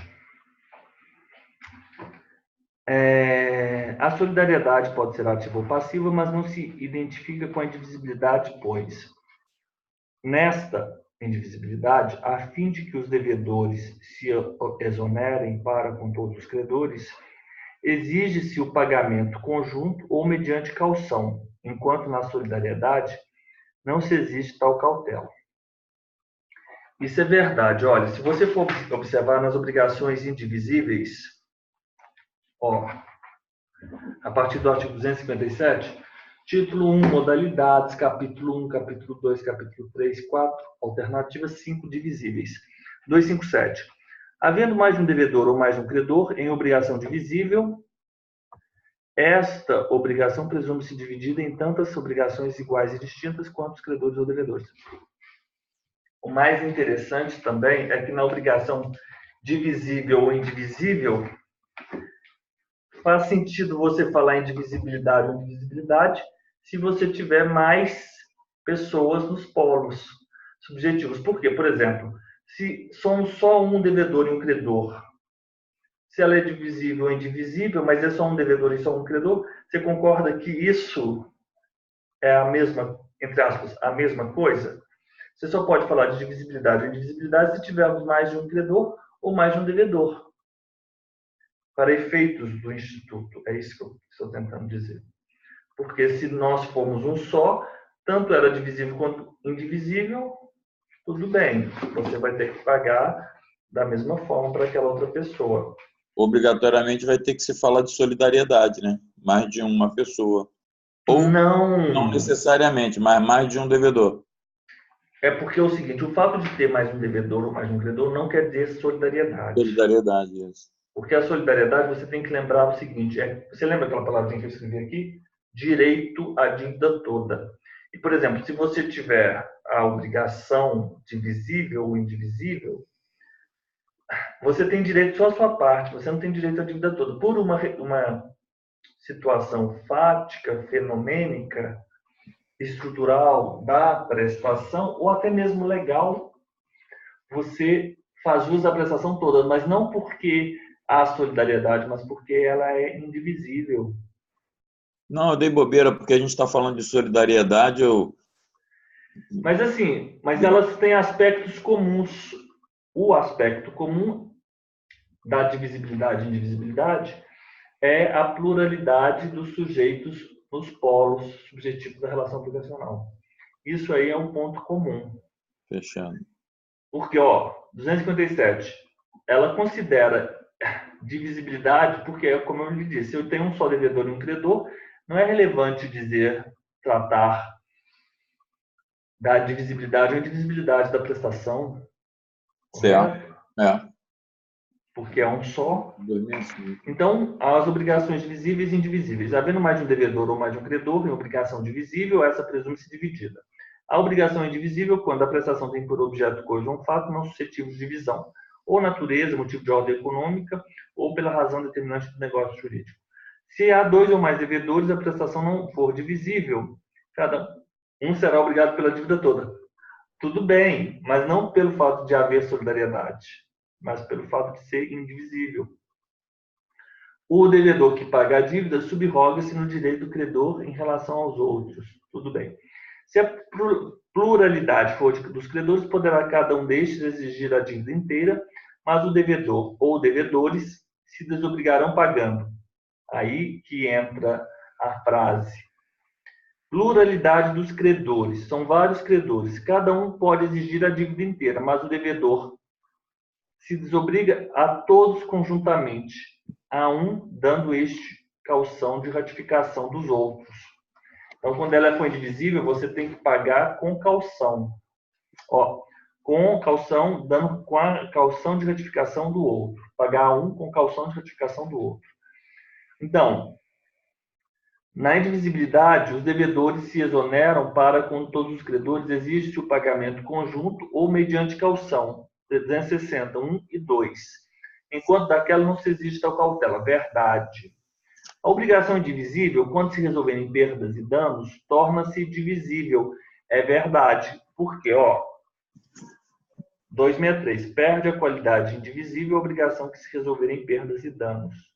Porque agora ela é indivisível. Mas na solidária, o fato de se resolver em perdas e danos não perde a característica de a solidariedade, não perde a solidariedade. Aqui, onde estamos? Peraí. 263. Não, tudo bem. 263 sim, mas aonde que eu li quando ela se resolve em perdas e danos, é que ela não perde. Ah, aqui, 271. 263, 271. Convertendo-se a prestação em perdas e danos, subsiste, para todos os efeitos, a solidariedade. Tudo bem? Tudo bem. Pessoal. Você tem que separar muito bem aí os institutos. É. Vamos adiante. Difícil, né? Porque tem que dominar bastante esse conteúdo. A remissão de dívida não extingue a obrigação indivisível para com os outros credores. Entretanto, extingue a solidariedade até o montante do que foi pago. E pode a obrigação ser solidária e divisível? Ok. Vamos lá. A remissão da dívida não extingue a obrigação indivisível. 262. Se um dos credores remitir a dívida, a obrigação não ficará extinta para com os outros, mas estes só a poderão exigir descontada a cota do remitente.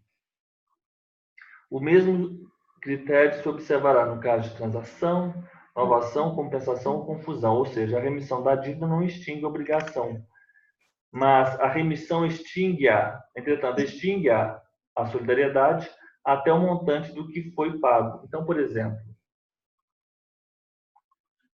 é meio estranho dizer isso, mas o que ele quis dizer, porque a resposta correta foi essa letra A. Ele quis dizer o seguinte, que na solidariedade, quando você, credor, perdoa dos 900 mil, daqueles devedores conjuntos, co-devedores, 300 mil, nós não temos mais 300 mil, correto? Então, nós continuamos com a solidariedade, mas aquela parte ela foi remitida, foi perdoada. E pode a obrigação ser solidária e divisível, e indivisível e não solidária. Não tem relação uma com a outra, né? Não tem relação. Okay. Então, é isso. Muito interessante esse quadro. A 16, letra A, é isso mesmo. Solidariedade não tem relação com divisibilidade. Agora vamos aqui para a questão 17. Vamos resolver só mais uma questão.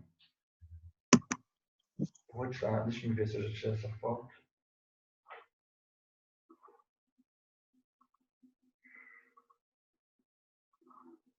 A questão 17. Essa questão 17, nós temos ainda a última. É a questão que nós vamos resolver hoje. Título 4, inadimplemento. Eu coloquei isso aqui. Ok. O título 4, inadimplemento. Sinal e arras.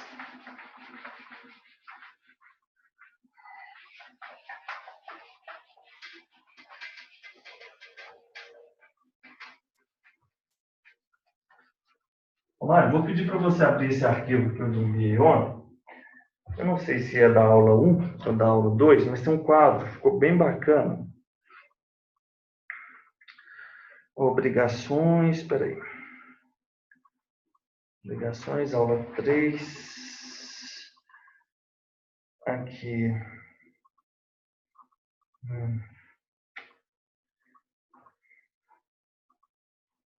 Não é essa, é a aula 1.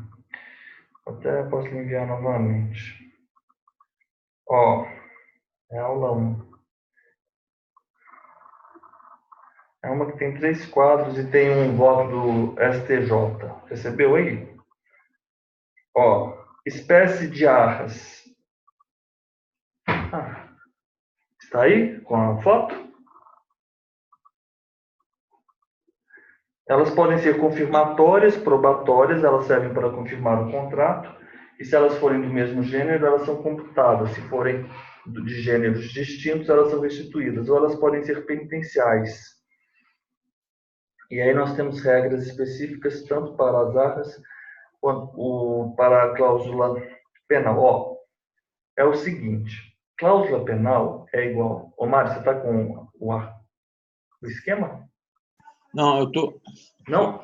Vou mandar aqui para você. Não, eu estava aqui eu tô até olhando no Aula 1. WhatsApp, mas não veio não. O que está aqui que eu abri, Joaquim, é da aula de hoje, que veio por último. Ai. Não seria esse. Eu estava Ó, aqui catando para ver se tinha. esse aí é a aula 1. Opa.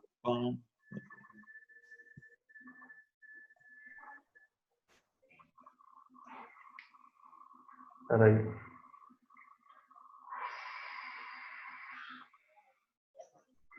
Primeiro encontro, né? Recebeu aí? Esse aqui é terceiro módulo, obrigações, é isso? Espera aí. Eu tenho Deixa eu que. botar para imprimir Espera aqui. aí, eu tenho que Tá. mandar. Espera aí. Eu vou.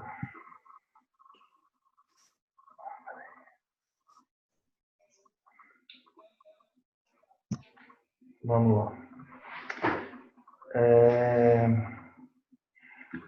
Recebeu esse aí? Esse último que eu lhe enviei? Ó. Recebi. Aí tem um pedaço aqui que fala espécies de arras, é isso?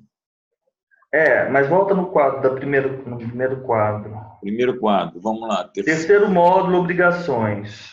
Ah, tá aqui, tô com ele na mão. Então tá, ó. Eu quero que você tenha em mente o seguinte: atente para os sinônimos. Cláusula penal é igual multa contratual, é igual pena convencional. Sim. Esses sinônimos, para mim, é Cláusula penal, demais. multa contratual. São sinônimos. Vamos lá, ó. Quando Você você tem que ir lá no título 4 do inadimplemento. qual seria o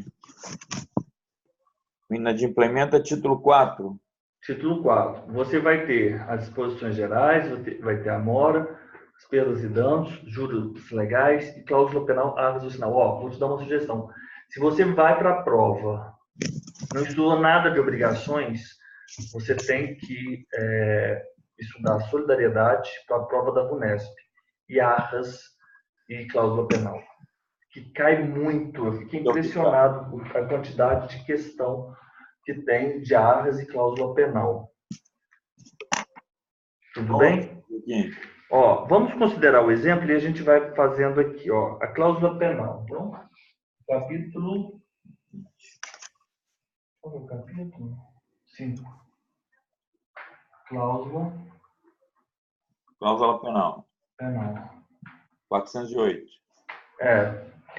Ó, incorre pleno direito do devedor na cláusula penal desde que culposamente deixe de cumprir a obrigação ou se constitui em mora. A cláusula penal, e aí esses sinônimos para mim eu tenho que sempre voltar a eles, porque multa contratual, Pena convencional. Oi? E pena convencional. Pena convencional. Vamos imaginar que você não cumpra parar. Você descumpra a obrigação. Se você descumpriu completamente a obrigação, é só ir seguindo aí no quadro, olha. Tá, tô com ele. Vou voltar aqui.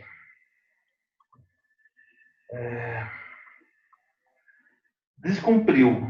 Inexecução completa. Inexecução completa, nessa hipótese, você vai ter, relativamente à inexecução completa, uma cláusula penal e ela vai ter uma denominação. Na hipótese de inexecução completa,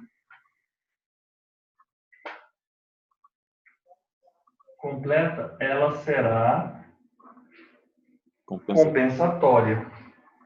É porque é o seguinte, se ela é compensatória, na hipótese de inexecução completa, quando há inexecução completa, você tem duas opções. Você, credor, que faz jus à prestação da obrigação. Ou você exige a cláusula penal, ou você exige a obrigação, entendeu? É por isso. E pode ser inexecução de uma cláusula específica,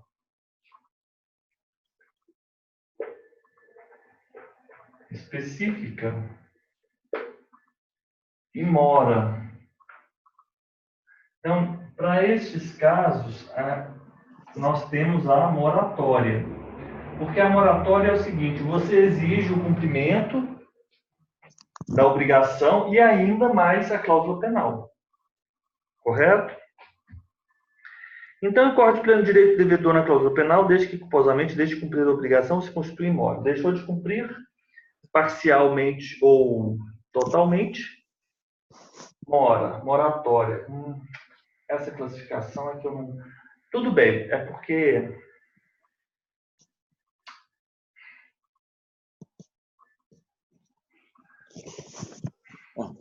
Desculpa, que eu estava... Não, é porque é o seguinte, é porque a professora Mônica Queiroz, ela fala que a execução de uma cláusula específica é moratória, mas o STJ, naquele julgado que eu lhe enviei, ele não diz isso, ele fala em execução completa, ele fala em execução compensatória.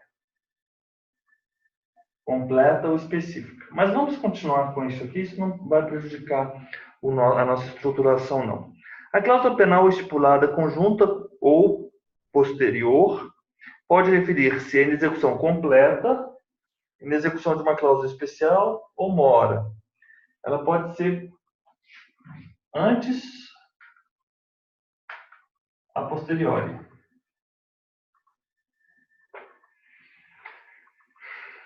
Quando se estipular a cláusula penal para o caso de total inadimplemento, esta converter-se-á em alternativa a benefício do credor. Tudo bem?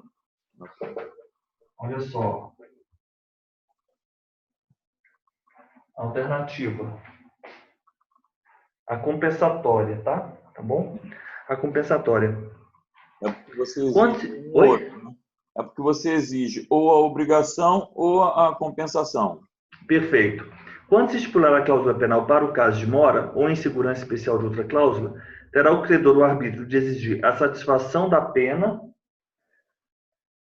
mais a obrigação principal. Aí é cumulativa. Isso. Satisfação, pena mais obrigação principal. Melhor dizendo, cumulativa. Ok. Vamos passando aí. O valor da combinação imposta cláusula penal não pode exceder o da obrigação principal. Teve questão aí que nós fizemos. Valor da combinação da cláusula penal. Valor nunca excede a obrigação. Nunca excede a obrigação. A penalidade pode ser reduzida equitativamente pelo juiz se a obrigação principal tiver sido cumprida em parte ou se o montante da penalidade for manifestamente excessivo. Qual é o nome desse instituto? Nós falamos, ou então da teoria que embasa a de implemento substancial. Se lembra? Não, acho que eu não estava nessa aula, não. Acho que você estava no dia do 911. Você lembra que o decreto 911 ele dizia respeito à alienação fiduciária de...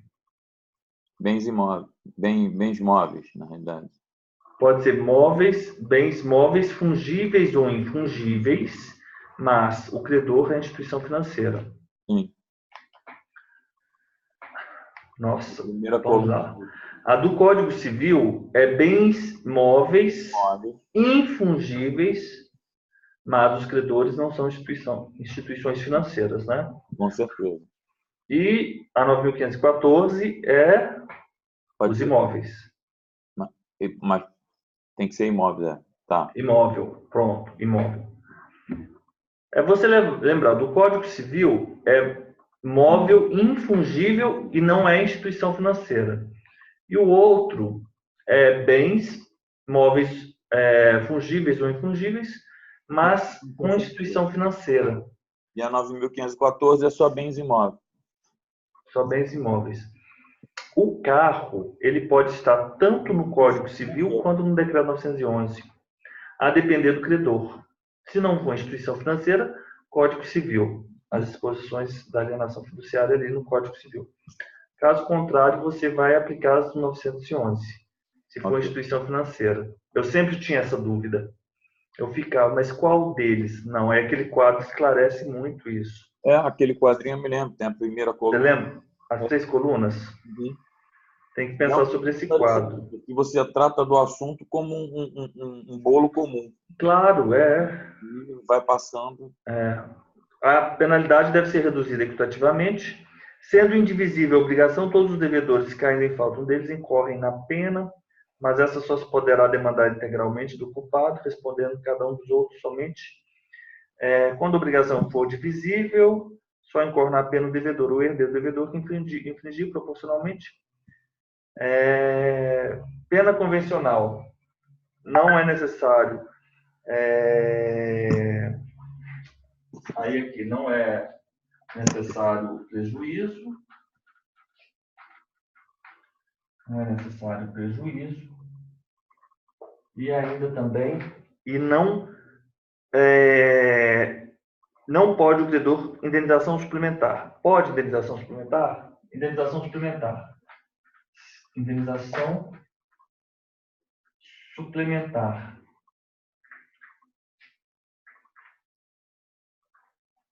Não. Regra geral. Sim. Se convencionado.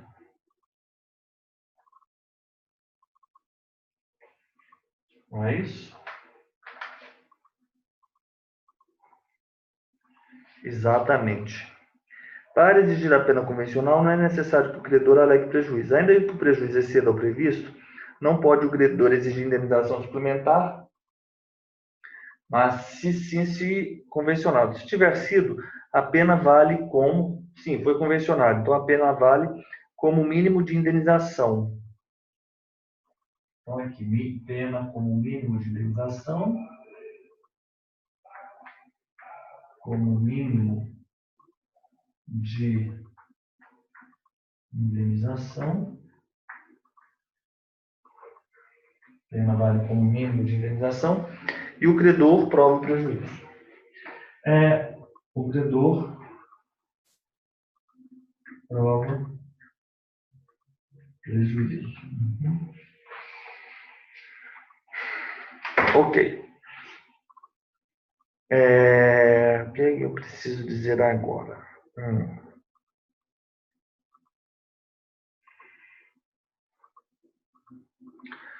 Vamos lá fazer o exercício? Fizemos aqui a cláusula penal. A primeira coisa que faremos na nossa aula mais tarde vai ser o esquema das arras. Ok. Que a gente confirma. Vamos só resolver esse exercício. E manda foto disso aí. Tá bom. Vou mandar agora. Vou imprimir já.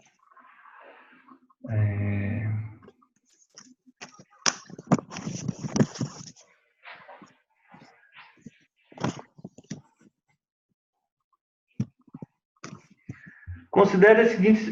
Vou mandar para você agora, porque eu vou pagar o quadro.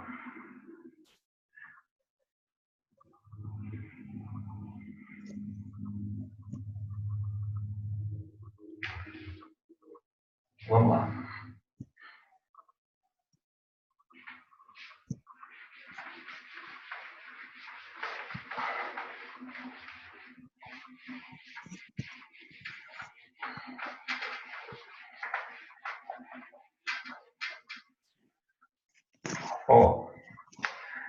Seguinte, compromisso de compra e venda, foi previsto um pagamento inicial de 10% do valor do bem, a ser descontado dos pagamentos a serem feitos posteriormente. O nome dessas arras são arras confirmatórias. As arras confirmatórias, elas confirmam e elas podem serem descontadas, correto? Do valor a ser pago. Então, essa letra A são as arras confirmatórias. As arras penitenciais, elas são diferentes. Elas são arras que são devidas e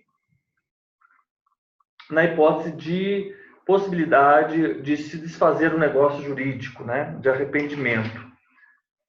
Se o contrato for estipulado no direito de arrependimento, 420, as penitenciais. Para qualquer das partes, as arcas ou sinal terão função unicamente indenizatória. Nesse caso, quem as deu perdê-la-á em benefício da outra parte. Quem a recebeu devolve as arcas mais o equivalente. Em ambos os casos, não há direito à indenização suplementar. O interessante das arcas penitenciais é que elas não dão direito à indenização suplementar. Você viu, nós vimos que aqui nós teríamos indenização suplementar, regra geral não, mas sim, foi isso que ele consta. Indenização, não, regra geral sim, indenização suplementar, não, regra geral. Sim, se convencionado, mas a pena como mínimo de indenização e o credor prova o prejuízo. Ok, é isso que nós temos que ter em mente. Então, letra A, arcas confirmatórias. 2. Em contrato de compra e venda, foi previsto que o atraso do pagamento sujeitaria o devedor a multa de 10% do valor. Cláusula penal. E cláusula penal ou multa moratória. Cláusula penal, moratória, multa moratória. Tudo bem, Mário? Ok. Multa moratória. C. 3. Em contrato de compra e venda, foi previsto que se uma das partes não cumprir a avença, deverá ressarcir o outro em valor equivalente a 50% do valor do contrato. Essa também é uma cláusula penal, mas qual é a natureza dessa? Essa não é. Essa é compensatória. Essa é compensatória. Ele vai ressarcir em contrato de compra e venda. Uma das partes não cumprir a avença, deve ressarcir a outra em valor equivalente a 50% do valor do contrato. Sim. 4. Em compromisso de compra e venda, foi previsto que, caso uma das partes desista de firmar o contrato definitivo, a outra pode reter o sinal recebido ou ter que devolver o recebido mais equivalente. Está correto. As penitenciais. Está correto.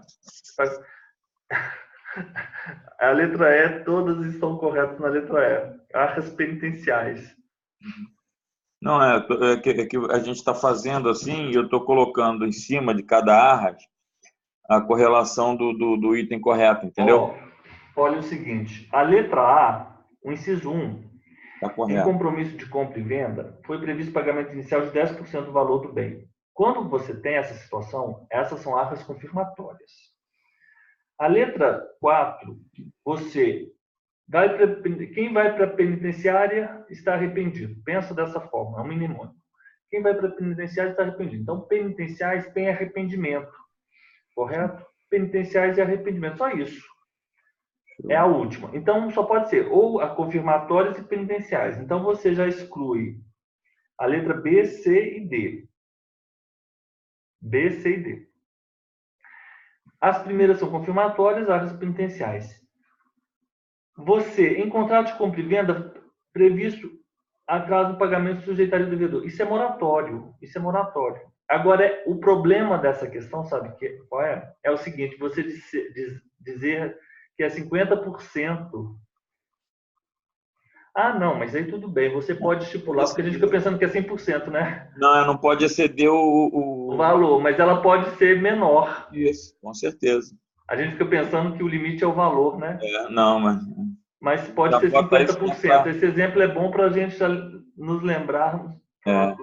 Para a gente se lembrar dessa situação, que a multa ela pode ser menor. O contrato não cumprir deverá ressarcir a outra em valor equivalente. Então, essa é a multa compensatória. Então, Mário, muito obrigado. Então, a gente se encontra hoje às 19 horas, tudo bem? Fechado. Então, até daqui a pouco. Obrigado, tchau. Obrigado, Joaquim. Abração. Abraço.